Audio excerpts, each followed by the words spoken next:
Yesterday, the medical community rang the alarm bells after a press conference where you-know-who announced new recommendations from the health department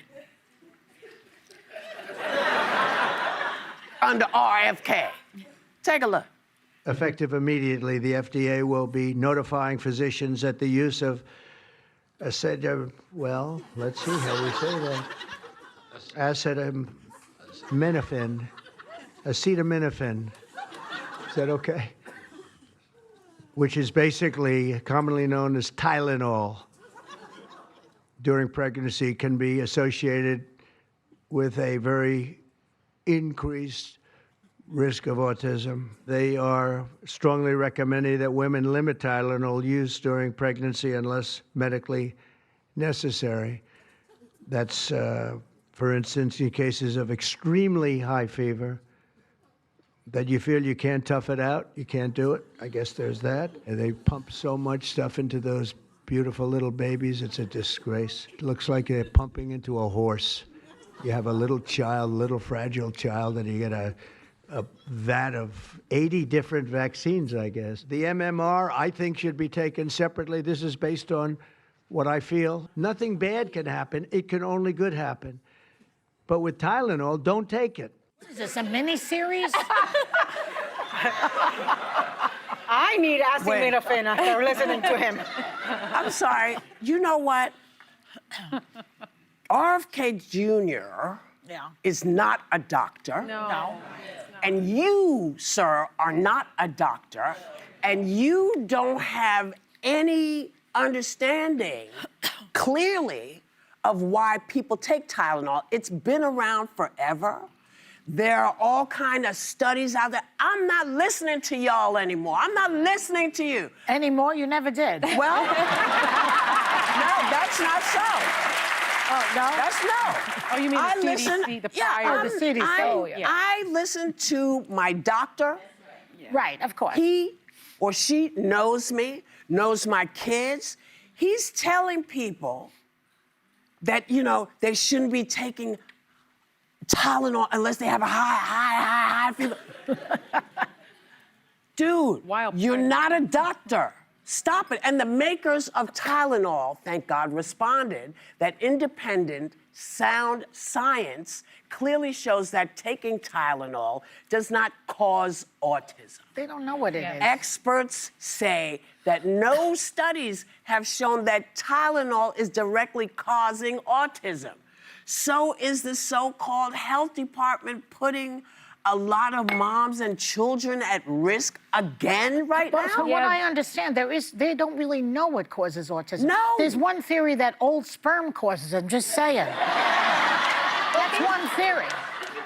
Well, I also think what this does is it puts another stress on a pregnant woman. So when you become pregnant, it's not only your health providers, every stranger you pass will tell you what you should and shouldn't do, what their grandma told them to do. You have caffeine warnings, alcohol, deli meat, sushi, unpasteurized, all these things. And moms are already carrying around the burden of, am I doing everything right? Is this baby gonna be okay? God forbid they have fertility issues. They carry all this guilt. Well, the problem is this all releases cortisol. And one of the most damning things to a fetus is raised cortisol levels create a lot of problems down the road, also increasing a woman's risk for postpartum depression. So to take this, first of all, people are typically, as a pregnant woman, I was very scared to do a lot of things, but I definitely took Tylenol through at least 3 pregnancies. I only had 3 pregnancies, but so at least. So I would say that you only take it when your doctor tells you to anyway, but I want to recommend one book, Expecting Better, by an author named economist Emily Oster. When you become pregnant, you're overwhelmed, and with the information deluge of all of this coming in at you, this is a woman that got pregnant as an economist and said, I speak in data, not feelings, not in what my grandma said, but like, this is what it looks like on paper. I would encourage you to read it. It offered me a lot of comfort. And speak with your own doctor about what. Well, there was also this phrase he used where he said pregnant women should tough it out, meaning not take the one over-the-counter approved pain medicine, which is Tylenol. For the past 50 years, that's been kind of standard care. Women already underreport their pain. I've been open that I've dealt with fertility issues. One of the reasons is I had undiagnosed endometriosis for the last 36 years, that is or since I painful. came of age. Really? And it's so painful. And because I went to doctors and they said, just tough it out, just tough it out. It took one OB actually doing an ultrasound being like, of course, you've been having this your whole life. A female In fact, a female. Yes. In fact, 45% of all mothers reported holding back asking questions or discussing concerns with their provider on maternity care. So you're scaring women who are already cautious about reporting their own pain, their own discomfort. And I would just say that once this statement went, once this press conference happened, the FDA put out a statement that I would argue undermined what the president is claiming this actually says, but the full medical community basically came out and said, this is not what the data suggests. So talk to your actual doctor who looks at your body. Well, I thought the whole press conference was cuckoo for Cocoa Puffs. Yeah. I mean, he said so. I mean, the fact that he couldn't pronounce the thing that he was telling people. So, like, pro tip. If the guy who's giving you medical advice can't pronounce the thing he's telling you not to take, maybe don't take his advice. Yeah. Maybe take the advice of people who've gone to medical school and do know how to pronounce it. Then he said that there was no autism in Cuba. Really? Yeah. Why don't you tell the Cubans that where there are social services and schools? Or the Amish. Yeah, They don't know he that. said that there's no. He doesn't know what he's And saying. in Spanish, we call it acetaminophen. Yeah. And they sell it in Cuba, so he's wrong about that too. Look, guys, I'm going to tell you this. I don't know that you want to take medical advice from the guy who told us to inject bleach, bleach. and go look Yeah. at UV rays in order to cure What happened to COVID. Dr. Oz? I He's think standing that's, there. I think Dr. that Oz is such a Dr. Oz disappointment. is I don't know, he's out of his I'd mind rather now call too. Dr. Seuss. But exactly, he's out of his. They're all out of their minds.